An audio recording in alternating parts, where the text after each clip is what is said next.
Pagpanyulin ka niya kasi hindi nagkakuha ng mga kailangan. Hindi lang ipis lang. Wala naman ditong ipis. Nakita niyo naman, di ba?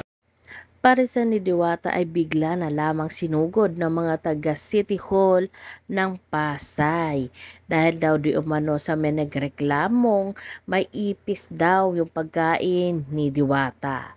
Kaya naman dito kitang-kita natin sa video na pinag-video nga ni Diwata lahat ng mga pinaglulutuan niya. Ini-inspection ng lahat ng mga taga City Hall yung parte ng pinaglulutuan nila Diwata, at ayon dito nga sa isang lalaki na kailangan daw takpan yung mga pagkain ni Diwata, baka daw pasukan ng ipis at langaw. Pero ayon nga dito kay Diwata, wala namang ipis at langaw at kaya kakahiwa lang daw yan, tatakpan naman daw yan. At syempre naman natural lang naman yan na may langaw yan kahit saan naman kainan na mamahaling kainan talaga ay hindi mo maiwasan na merong langaw. Kaya narito guys, panoorin natin at kayo na ang humusga. Tablet lang yan, may lalagay na yan, sir. Oo, may cover naman yan, may mga takip lang. Ito, ilalagay na ito ngayon kasi di ba nakita mo yung nakasali ng sabaw? Ilalagay yan. Ito yung sir, nakakover sa lahat ng plastic, ilalagay na lang na ito. Ay, pagpanyulin ka niya kasi hindi nagkakuha ng mga kailangan. Hindi lang ipis lang. Wala naman ditong ipis. Nakita niyo naman, di ba? Meron ba? Wala. Kahit isang ipis, kung may nahuli kayong ipis rito, hindi na natin pupuso natin. Kaya namin, i-represent natin siya. Hindi naman sinasabi na pero pinapakita ko lang sa inyo dito na malinis po yung area natin. para at least natin, mapusin natin na bakit ito mangyari. Oo, nakakover, mahugasan pa yan sir, kaiwa lang yan. Hugasan pa yan. Apo. Pag after nyo hugasan namin, saka natin kuberan yan. So, yun lang naman. Ano ba yung mga utensils nyo, sir? Anong utensils? Mga gamit nyo, kailan gagamitin yung mga Andun na. Andyan nga, halika dito tayo sa labas. Andito lahat ng gamit. Halika, authorize lang po. yung binibigyan ng Ito dito. Pagkatapos namin dito, inahakot yan dito tayo. Pagkatapos tutuin dyan, inahakot yan dito.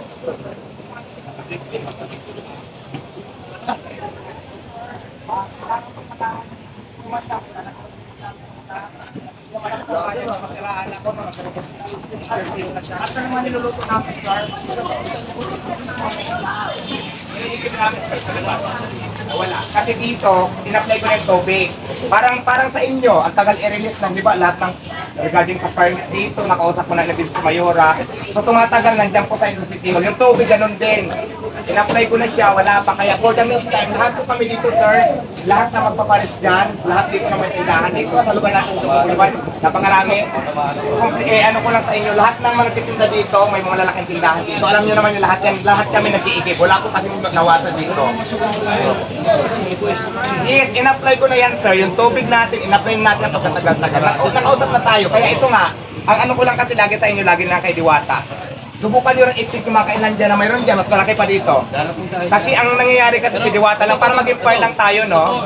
Wait lang po sir, kaya kami punta dito kasi i-verify natin. Kaya tayo nabuko eh. Yes. Kung saan natin, saan yung possibility na pumasok ng ibis. Ito na nga. Wait lang po. Kaya nga, inahan natin, hindi natin tinasan sa prepare. So, tinasan yung may laps eh. Ayan, tinignan nyo na po. Doon kami nag-ready ng sabaw. Dito po yung serve natin, doon yung kanin. So, Kasi magkakaroon yung kaso mo sa nagreklamo. ito yes. Ito na nga. Kailangan... Ito pa, yung magiging resulta ng inspection namin, pwedeng gamitin mo, pwedeng gamitin niya. Okay lang, walang problema. Yes. Wala Wala po maging problema. Wala namin sana sa ano niyo. Oo. Kasi ganito, di ba sabi mo may nagreklamo. Ako naman, hindi naman, sabi mo nga, hindi kayo pupunta dito pag walang nagreklamo. Pinakita ko naman lahat sa inyo kasi sabi nyo, taga City Hall. So, karapatan nyo din i-check talaga yung tindahan natin. So, nandito kayo, pinayagan ko kayo, ang daming ang kami para at least wala tayong tinatago. Ngayon, regarding naman dyan sa tao na yun, kasi hindi natin masasabi kasi nakikita ko ngayon, ang daming galit sa akin, ang daming gustong pabagsakin yung business ko. So, kailangan maging aware din ako na hindi lang ganun-ganun lang kabilis para dahil mayroon na isang tao na sabing may ipis kahit hindi naman totoo, patunayan niya muna. Kaya ang mangyayari din dyan, tumawag na din ako ng lawyer ko, magpo-file din kami ng kaso.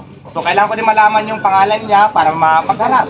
Kasi hindi lang pwede na ganun lang magreklamo lang ng ganyan So asa na si patingin niya ng pangalan niya, picture lang ko lang din para mag-file. Wala, may kopya ba? Na-picture na yun ni Ma'am. Hindi sa akin, mas Grabe, hard copy. Ay, po, sa inyo lang po ito. Hard copy kailangan yan. Ito, mayroon dito nagreklamo. So, Pareceive mo lang yung original sa kanya. yes, nandito yung buong details. So, ito, magharap na lang po kung saan man kayo magharap. Kasi kinalawag ko na din to sa lawyer ko. So, ngayon, basta ako, wala akong tinago po sa inyo. Pinakita ko naman po lahat. Dito kami nagluluto. Yung kainan namin, nakita nyo naman, ang daming tao.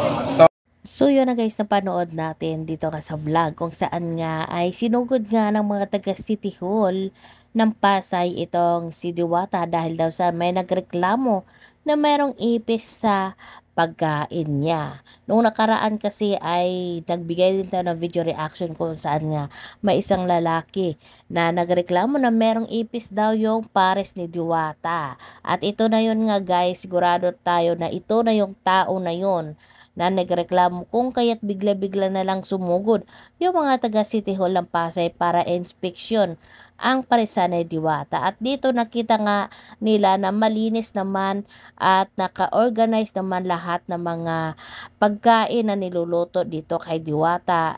Doon sa pagluluto nila, kita naman natin na malinis kahit yung isang lalaki nga dito ay panay pa yung silip doon sa baba. 'Di ba? Na hinahanap yung mga utensils daw ni Diwata. Yung naghahanap talaga siya ng lusot or pagkakamali dito kay Diwata. Parang nga kasi nga gusto daw ipasara yung parisan ni Diwata. Alam naman natin na maraming tao ang gustong pabagsakin si Diwata. Kaya gaya nga ng sabi ni Diwata ay bakit hindi nyo inspeksyonin yung mga ibang parisan kasi nga marami din yung mga nagtitinda ng pares. Bakit palagi na lang si Diwata yung pinag-iinitan tungkol naman sa mga proseso at yung mga papel na kinakailangan ay nakumply na naman daw ni Diwata at nakausap niya na rin dito yung mayor. Pero yun nga ay na-stuck pa doon or nakatambak pa yung mga binibigay niya na mga hinihiling ng mayor na permit o ano-ano pa yan na kailangan niya doon sa kanyang parisan. Kaya naman sana ay wag na natin husgahan itong si Diwata. Wag na nating pag-initan yung tao. Kasi nga nagsimula ito sa wala at ito ay nagsusumika para rin umangat sa buhay. Yung naghahanap buhay yung tao, wag naman nating siraan. At maging fair naman sa mga taong nagtitinda na hindi lang si Diwata ang dapat ninyong tutukan dyan. Kasi nga marami ding nagtitinda ng pares sa tabi ni Diwata.